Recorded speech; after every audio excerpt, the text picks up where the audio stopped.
Well, good thing it's a long drive back. We have a lot of videos to do, and I had to rewind a little bit because I didn't give you guys an update on Friday. I meant to do one Thursday after the sale, and I didn't. We had such an okay day. It just never really dawned on me anyway. And then I looked at the calendar. I'm like, I know we raced more horses than this on Thursday. Curtis missed 3 horses. I don't know where a horn player dropped off the calendar for some reason, or Major Megan. They've always been on it, but I don't really know what went on there. Let's get through Thursday. Let's get through Friday.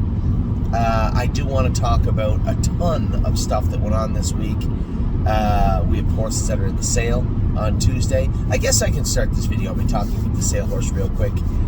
Major Megan's in the sale because she's just a nice filly. I'm sure she'll do somebody some good somewhere. But the necessity for it to be here, I think, has run its course. Now, I'm not going to give her away. We didn't pay a lot for Major Megan anyway. But I think she's come to a point where, we could keep her or we could sell her. It doesn't really matter. I don't want to get on the other side of that fence where we should sell her or we should have sold her. So she's reaching that level now, but she's going to be a nice race mare for somebody. And then B. Lisa, very disappointed. She was the other one that raced, I think, or was that Friday? No, I think she also raced that day. B. Lisa raced the other day, and Tim said as soon as he pulled the plug, she just kind of did the moonwalk. Did she tie up a bit? She didn't bleed. Did she tie up a bit? I don't know. But at the end of the day, that's a tough class. She's in between classes right now. A place I don't want to be with horses like her is where we're at with her. Now, she may fit a class at Yonkers or the Poconos or somewhere, Dover or something. She'll make a decent mare for someone. But again, I think almost to the point where she's run her course with us. And we do have 2, if not 3 other horses that fit that class. And that really should be entered ahead of her. So again, I think it's just a timing thing with B. Lisa. I put those 2 in the sale, and I did put Wallup in. And there may be some people say, why would you sell Wallup? Well, Wallup is likely going to do good. There's 1 or 2 horses that could give him a tussle that he hasn't raced against in the other division. And that's not to say he can't beat them, because he can beat them. But it's not going to be as cakewalk-ish as it's been so far. I'm certain of that. So we have another tough division coming up a week from the sale day, Tuesday, I believe, or Monday actually. So 6 days after the sale date of Tuesday. And then we have the final also. Now, I don't want to give Wallup away, but there is a reason. What's the glare coming off something? That's not coming off your phone. But Wallup, when it comes to him, yeah, my picture. I'm not above stealing.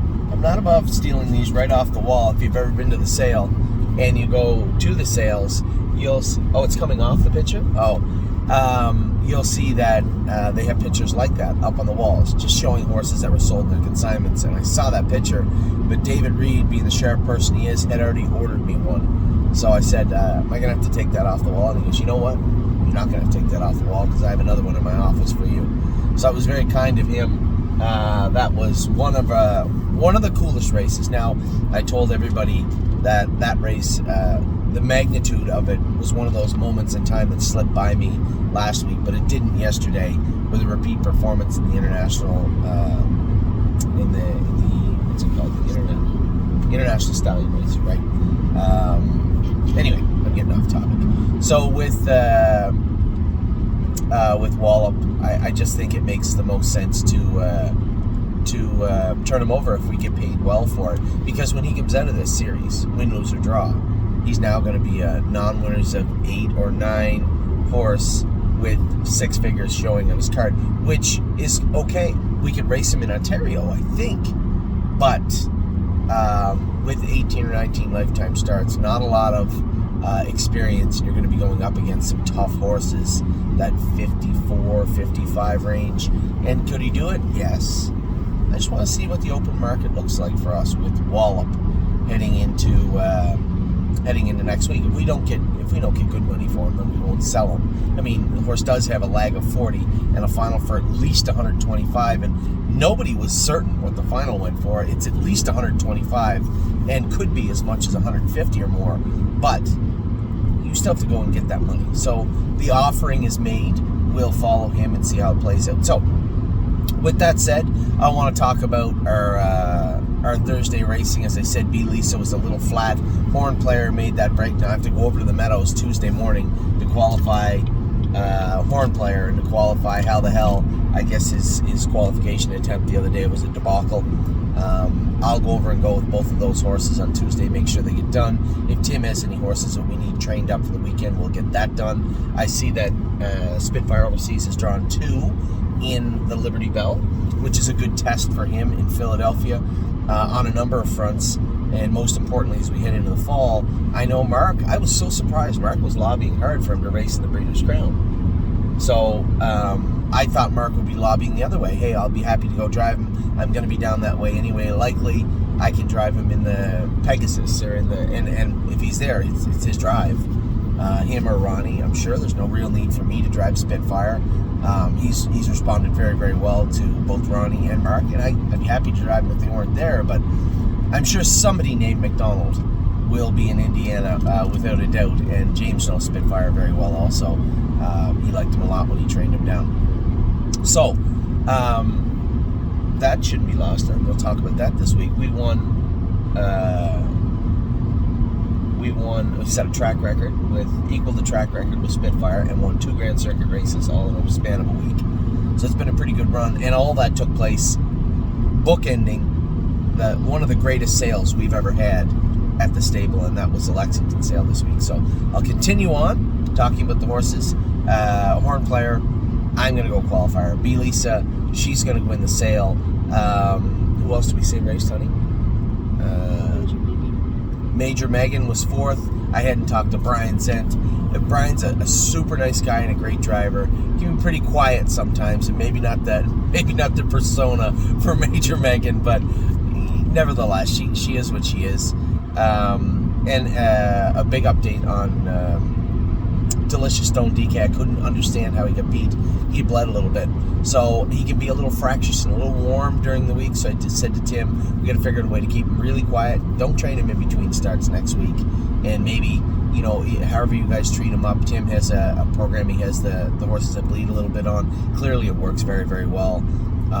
As far as, it's very, very difficult sometimes. And you got a horse that bleeds a little bit. They need a little bit more time. You have to put them on very specific training regimens so that you're not overtaxing them, but you're not underworking them also. So Tim has done a very, very good job with horses like Stay Close and Patrick the Piranha, who's there. Stacy does a great job with Kings County. We'll talk about him being scratched yesterday. It wasn't anything serious. We'll talk about him being scratched yesterday. And a lot of this stuff is just updating you, and I apologize.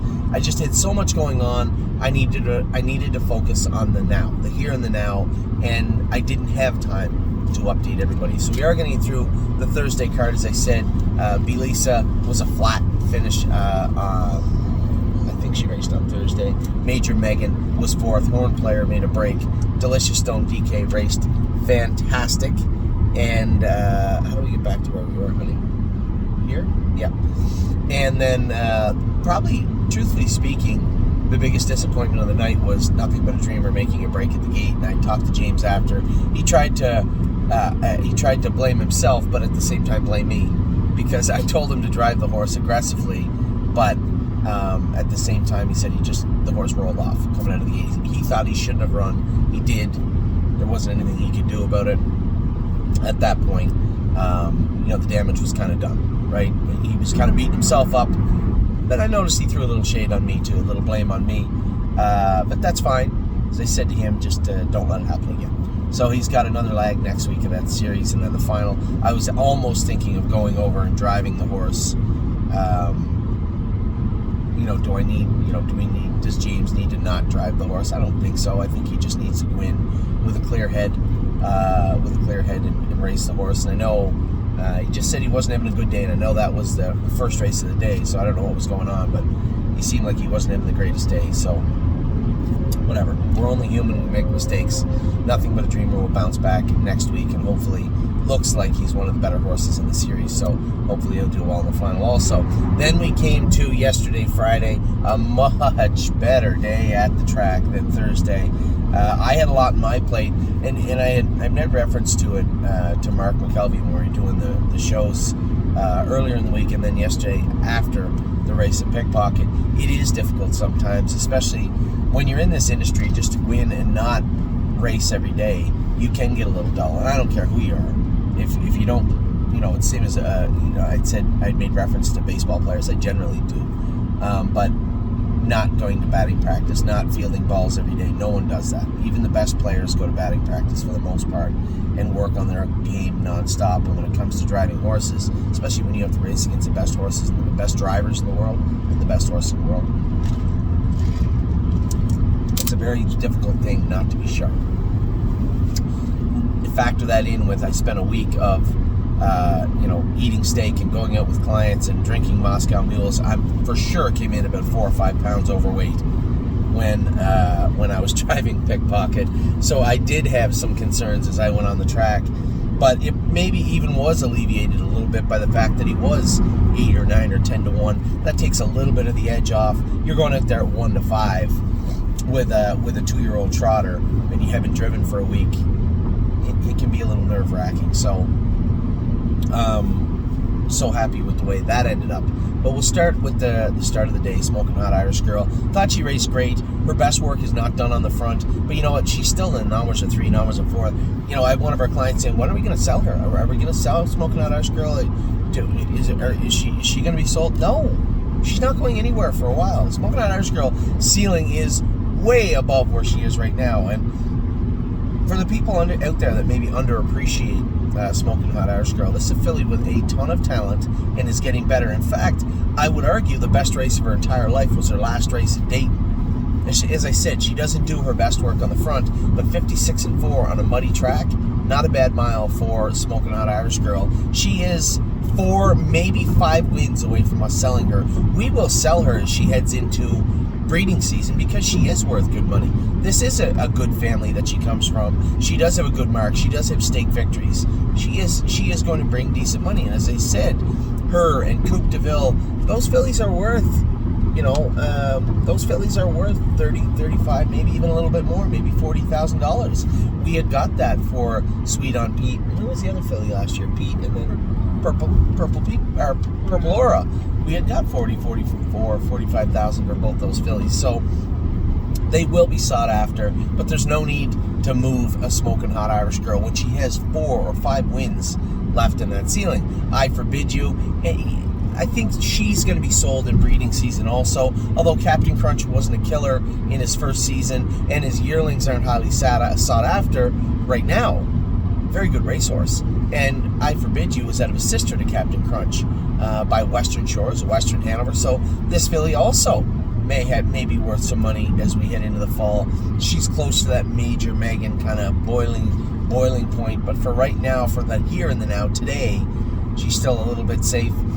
Quan Blue Chip was claimed. I did tell Tim to jam him in, thinking he wins the 10, he's claimed, it's a loss, but not the end of the world. It is a loss. We all took it. I owned a big chunk of Quan Blue Chip, but I wasn't going to sit back and watch him go on the track in long odds at 20 to 1 and just pick away and pick away and pick away. The 15 wasn't filling. Just put him in 10. That's all. All right, we took a little bath on him. Fine. We'll go find another $10,000 horse to try and sell for 18, and we'll make it all square. But for Quan Blue Chip, he did get claimed yesterday and raced a lot like he did in the 20. You know, maybe he's a little tired at the end of the year. Maybe something's bothering him. But he was not going to do in the 20 claimer. And, you know, I think if the Walters kid, I don't blame him for coming out, but he did come out and go nowhere. We're 3 wide all the way down the backstretch. If Ronnie can catch cover 3 wide coming out of the turn, I'm sure he's a winner. And that's a totally different, no, not totally different. It's a different storyline and a different story. But we still would have lost him. Steel Cowboy, I had talked to Ronnie quite a bit the day before, but it was all about his gait. In hindsight, in retrospect, I don't think I maybe explained good enough that he hadn't had a flat line since July, except for his qualifier. There's no way that horse was tight. and it's muddy out. I was happy with his gait overall, but to leave 27, come out of the 4-hole, clear of the front 56, 124 and 3, yeah, gaslight's on. He's in a soap. He's not tight enough to do what he asked him to do yesterday. I guess some of that's on me. I think all those guys that drive for us realize that when our horses go behind the gate, they're usually ready to go right now. This guy wasn't, and I was more so worried about his gait, and geez, he's gonna do all right, and hopefully he doesn't make a break, and I don't want him to take him back. I don't want him to come at the corner pole with him either. I didn't get to the latter part of that conversation with him, and I think he just got a little overdriven, but listen, I'm glad he gave the horse a shot, and I'm glad the horse's gait looks like it's cleaning up quite a bit. So I think that's just short. The horse was short. We'll race him next week, see how he is, but I think you really have to pitch that line with this guy. And it's not like he's been fantastic since we got him. He's had one good race. But I know that there's an okay horse, maybe a decent, maybe a good horse in there, and we're getting there. His gait looked better yesterday. And then all the way down to Lexington. I think that would make my top 5, I think, wins. It's so cool to win races at a place like Lexington or Delaware County Fairgrounds. You come back and there's a crowd and everybody's clapping, and it was so. I did not want to waste yesterday. The win in the stake the week before, the Bluegrass. We got down there just in time to warm him up. I jumped on the bike, I drove the horse. I get this cool trophy, and that went there. And came out of the winner's circle, jogged him back, took my suit off. Knocked the dust off myself. You jogged him back, yeah. Knocked the dust off myself, and then went back to the barn, took my suit off, and went and had a swim at the hotel. I didn't get to soak it up at all until the messages started coming in. Hey, fantastic win with Pickpocket. Geez, the horse is a nice colt. Great job. I might even got the odd. You drove him good. But it didn't. I didn't soak it up. I wasn't going to do that yesterday. I got the interview after the race. Eric and Kathy had taken the horse back to the thing, and it's a long way from the winner's circle to the paddock in the Red Mile. You have to walk all the way down the track, all the way down past the grandstand. The guy come back with the van to pick me up, and I said, you know what? I'm going to walk. And I walked all the way down the track, and everybody's right against the fence. Hey, great job. You're shaking hands and talking to people you don't get to see all the time or you haven't met before or you haven't seen in a long time. Everybody is in Lexington. And I'm not going to win that many races in Lexington, so I did want to soak it all up, and I made sure I did that yesterday, and it was such a great win and such a great feeling. And it's just one of those moments. I kind of let it get away from me with Sintra last year, and it all kind of bubbled up when I won the race. But I wasn't going to let a major win like that get away from me. It wasn't a $1 million race or the Hambletonian, but it was a Grand Circuit race in front of a Grand Circuit crowd, and it was just a tremendous feeling. So Pickpocket raced fantastic. Did everything great and solidified exactly why he's going to the Breeders' Crown. It wasn't the fastest mile of the day, but it didn't have to be.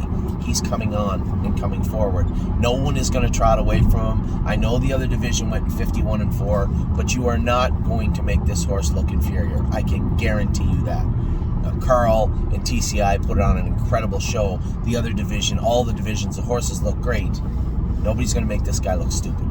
Maybe me, but none of the horses, that's for sure. So Pickpocket is heading to the Breeders' Crown in 2 weeks. Another question, who's going to have him? I can't think of a reason to take the horse away from Eric and Kathy Paddlin. They had done a great job with this horse. Jason did a great job training him down. He loved going with him all the time. Everybody collaboratively has put a wonderful touch on Pickpocket, and Eric and Kathy are going to race him out of the Red Mile in Indiana. So he'll race in the elimination, and then hopefully he makes the final. They'll be up in time for retention for him.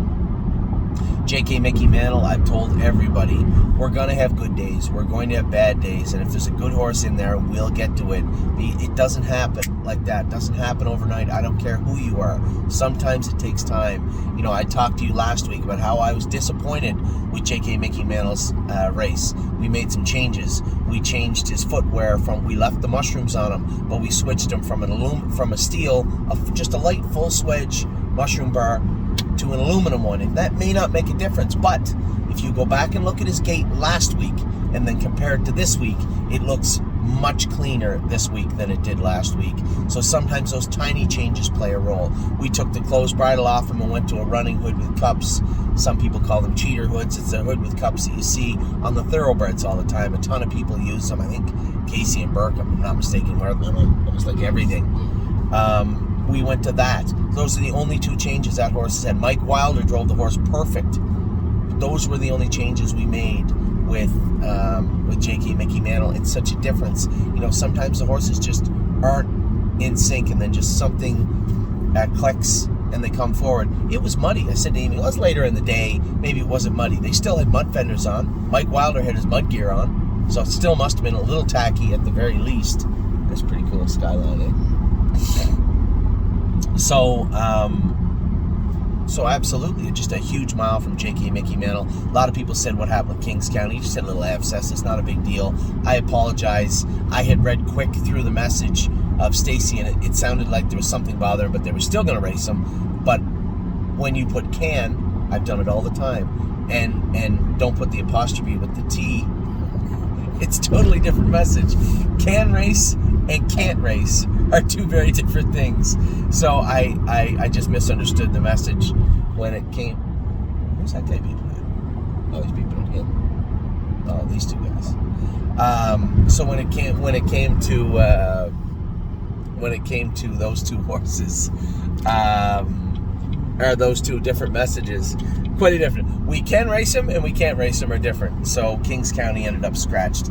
He'll race next week. Now, whether it's Yo Mister, who was a little bit flat again, but he's not on a week-to-week schedule, right? And that really plays a role in what a horse can and can't do. So Yo Mister seemed a little bit flat to me. One of our clients had said, does he need a rest? Maybe, I don't know.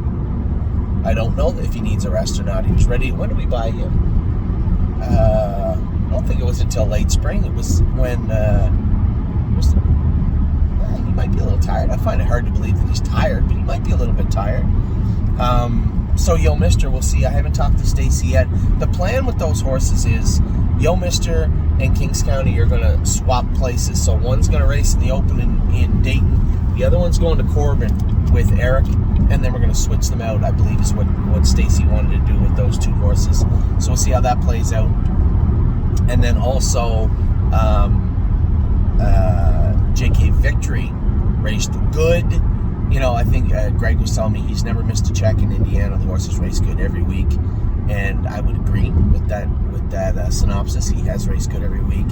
Has he been sharper? Yes, but he looks great now, and Ronnie was really happy with him. He's got such a big barn, and for him to say, no, keep him, we'll race him at the Meadowlands, and I'll take him to Indiana next as a 5-year-old.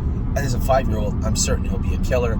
To have that confidence in a horse, like when he runs that size of a stable, is pretty impressive. So that will be the plan with J.K. Victory. He will finish out his racing in Indiana this fall, go to the Meadowlands, get a little break, and come back for Indiana next season. So that's the plan with him. So that's a little bit of a disjointed. I know I wandered off course a couple of times. It just goes to show how much we have to talk about over the next couple of hours for sure. But for now, that is an update on what went on for the most part. Not at the sale, because that is an entire video on its own, but what went on in the racing world for the stable.ca this week. I can't thank you guys enough allowing us to buy these horses. Man, winning with Pickpocket in that Grand Circuit race last week, and then Spitfire Overseas looking so good right now.